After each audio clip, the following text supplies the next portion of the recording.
दोस्तों, न्यूजीलैंड के खिलाफ ट्राई नेशन सीरीज का पहला मैच हारने के बाद पाकिस्तान के कप्तान मोहम्मद रिजवान ने इंटरव्यू के दरमियान एक ऐसा बयान दिया जिसे सुनकर सब शर्मिंदा हो गए। पाकिस्तान के कप्तान के जज्बाती बयान ने सबको हैरान कर दिया। दोस्तों, पाकिस्तान के कप्तान मोहम्मद रिजवान ने कौन सा बयान दिया, इस बयान के बारे में और इस मैच की मुकम्मल हाईलाइट आपके साथ शेयर करते हैं। लेकिन वीडियो में आगे जाने से पहले आपसे गुजारिश है कि वीडियो को एक दिल से लाइक और हो सके तो चैनल को सब्सक्राइब भी कर लें। दोस्तों, अगर मैच की बात करें तो न्यूजीलैंड के कप्तान ने टॉस जीतकर पहले बैटिंग का फैसला किया, जो कि न्यूजीलैंड के लिए अच्छा साबित ना हुआ।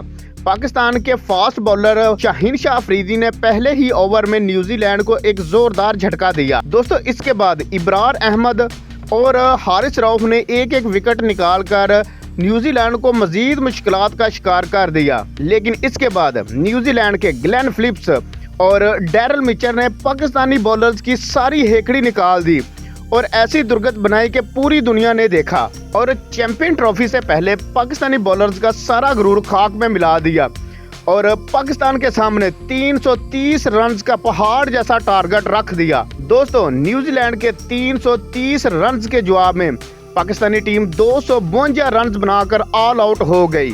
पाकिस्तान की तरफ से वाहिद बल्लेबाज फखर जमान हैं, जिन्होंने 84 रन की शानदार इनिंग खेली, जबकि फखर जमान के अलावा कोई भी बल्लेबाज अच्छी कारकर्दगी ना दिखा सका और जल्दी जल्दी आउट होते गए।